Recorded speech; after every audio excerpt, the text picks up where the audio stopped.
Hey coaches, Coach Simpson, welcome to my YouTube channel. My eyes look like they're watering. It's because I just got done weed eating the grass, so I apologize for that. But I wanted to go ahead and get this week's worth of YouTubes out. Real quick announcement for me.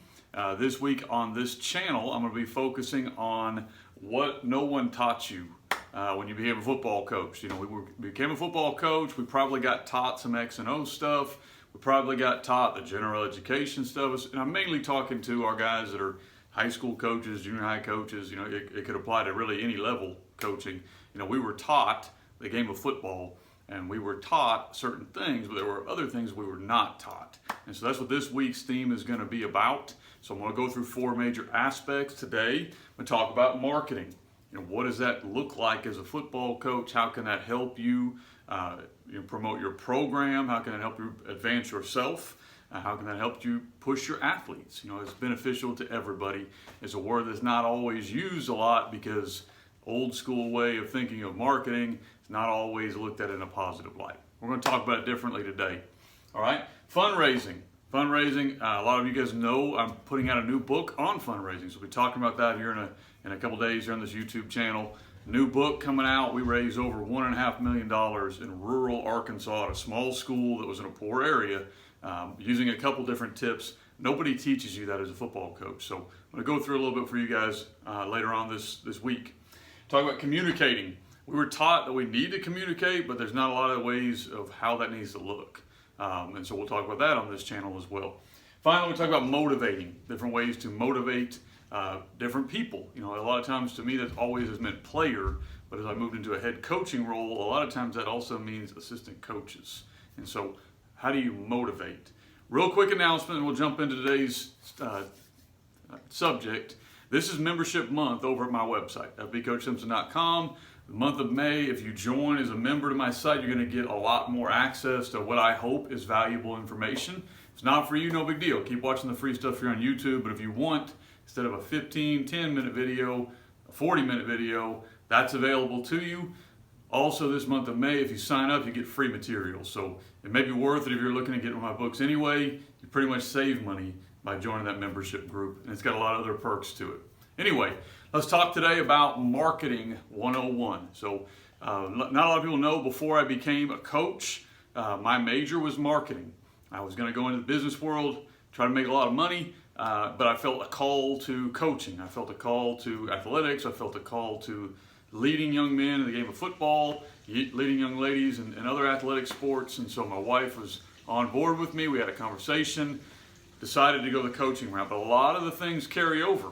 You know, a lot of times as coaches, though, we don't get taught this stuff, but it does carry over into our job. Okay, so let's talk about Marketing 101 and how that really relates to coaching. Number one, in marketing, you need to know your audience, you know, to know who you're trying to market to. You know, and so to me, a lot of times as a coach, you know, we like to speak in big words because we've learned all this stuff and our kids are not getting it. And so that kind of goes to communicating as well, but you also need to understand who you're marketing to as far as the parents are concerned. You know, these are people that, I say marketing, but all marketing is communication. You're just communicating the message you want communicated to different groups of people. So the first thing you have to do is you have to know who you need to communicate with or market to, who needs to hear the message you want heard.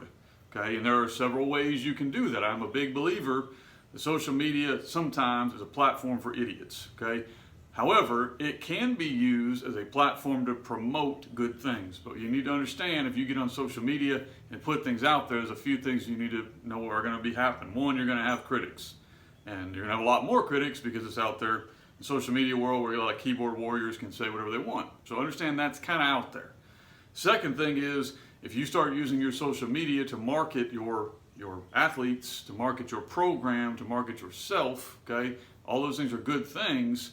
You also need to make sure that you're not putting some personal things on that social media that are going to shed a negative light on the other things. That's going to overshadow the message you're trying to get across. So make sure if you kind of go that route, you know that, hey, I'm using this tool, whatever it is, it could be social media, it could be email, it could be whatever, to market my program, to market my athletes, to market, you know, myself, then I need to make sure that that is going to represent those groups in the best way possible. Okay, But you need to know your audience, you need to know who you're trying to market towards. I will give you the advice a lot of old coaches have given me. Be where your feet are. So you're not trying to market to get a new job. That's not what Twitter is made for. I know that can happen. It can be a side benefit. But what gets you a new job is being good at your current job. So make sure you are where your feet are, that you're marketing your program, that you're marketing your athletes, that you're marketing your community.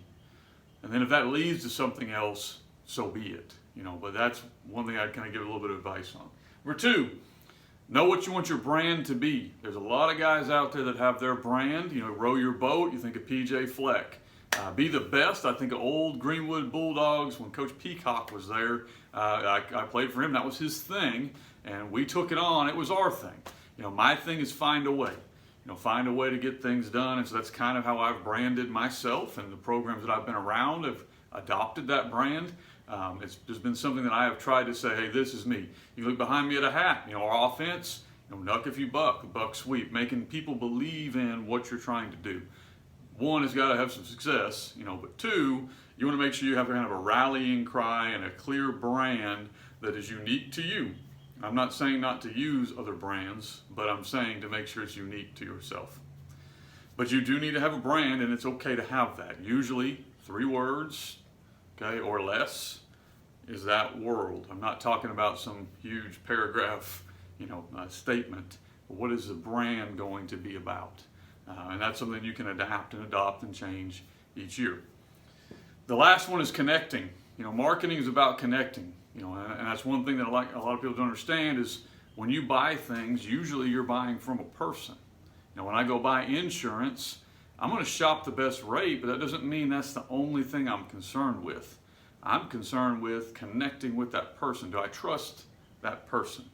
So as you are marketing, whether it's your program, whether it's yourself to get a new job, you need to understand that this goes a lot farther than just knowledge, okay? You might have the best knowledge in the world, you're the greatest at this, but you can't connect with other people, and that's going to hurt you down the road. Or you're not connected to people that are making the hire, that's going to hurt you down the road. Okay, of course, I've got an entire book that talks about getting the job and what to do with that. It's Find a Way. If you want to go on my website and get it, members that are in my group will be talking a little bit more about this next month. But you've got to learn how to connect yourself to where you want to go. The adage is true. People don't care how much you know until they know that you care. That's the coach to the athletes. But you get a job based on the connections you have is true in life. So understand that marketing 101, know your audience and know what message you're conveying to them, and make sure that's the message you want to be conveyed. Number 2, brand yourself, brand your program. Make sure you've got something that's kind of a rallying cry that people know is you. That's going to brand you. And number 3, make sure, 1, you're where your feet are and you're connecting with your athletes and you're connecting with your admin, you're connecting with the people that are there. 2, make sure you are connecting with people that may help you advance yourself down the road. That's where coaching clinics, that's where social media, that's where a lot of things happen. They're going to help coaches advance themselves. So that's marketing 101 for coaches. It's not really talked about very often, which is one of the reasons I put that book out there. There's a lot of other materials out there. You can reach out to me if you've got questions. fbcoachsimpson@gmail.com. Last thing, don't forget, it is membership month. So after the month of May, I may take down membership and just work with the people that have signed up. Very grateful for those of you who already have. If you're interested, just go to fbcoachsimpson.com. To me, if you're going to get a book or any material, you're actually going to save money doing that. Appreciate your time. Don't forget the rest of this week, we're going to have fundraising 101. Okay, we're going to have communication. We're going to have motivating. So those are the different things you were not taught when you became a coach, but you got to learn pretty quickly or you're going to have a hard time in this world. Appreciate you guys' time, and I'll be back later on this week.